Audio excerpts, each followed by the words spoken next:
Nashke oe zaga igan. Kita inenda migo appanega ishnagok kawin. Ki moska uchigate ake.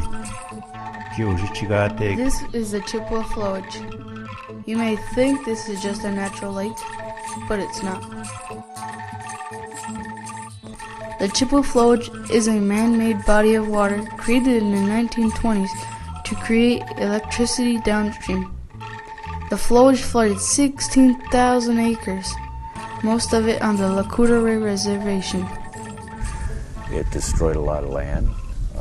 It flooded land that belonged to individual tribal members, people that you're related to on this reservation. It flooded a lot of resources. It flooded one of the main crops in the area, wild rice. They estimated it to be 20 or 30,000 pounds of wild rice that people harvested out of the lake beds in that region, and that was lost. But it wasn't just the rice. The community also lost its important sugar bush.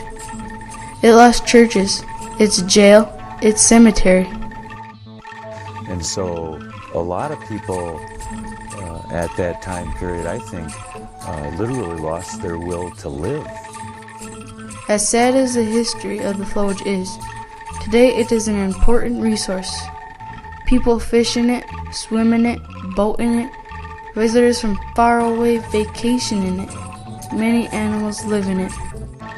Well, the primary ones that are in the flowage that seem to have the most importance to people as far as the fishing goes would be the walleye and muskie, due to the fact that those are the primary subsistence food for LCO tribal members. There's big flocks of ducks, there's geese that go on there. I see a family of otters that live near my house. There's such a blue herons, eagles, osprey. We have pretty much any kind of wildlife that you can imagine in northern Wisconsin we have in the Chippewa Flowage. Animals and many plants live in the flowage, but one thing does not live in the flowage, and that's the wild rice. We have tried to do some wild rice restoration on the flowage, but one of the primary reasons why it will probably never come back to what it used to be is that it is a flowage, and what happens with a flowage is that the water levels change significantly, and these changing water levels just aren't good conditions for growing wild rice. So there is very limited wild rice that is able to be grown on the flowage, and there really isn't a harvestable stand that can be grown out there.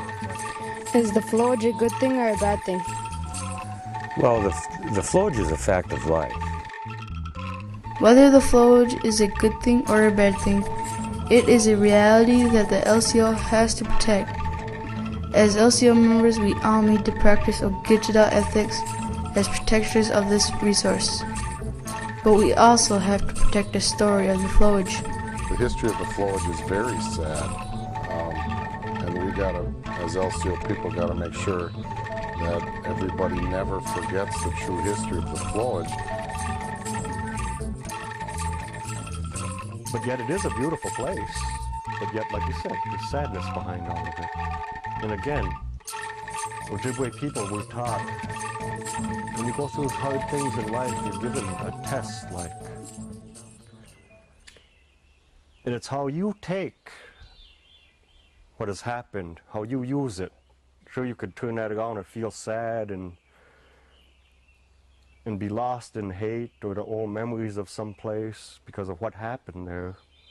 Or you can change that around, the remembrance, never forget what happened, but you could turn that remembrance into something maybe beautiful, but with a sadness behind it.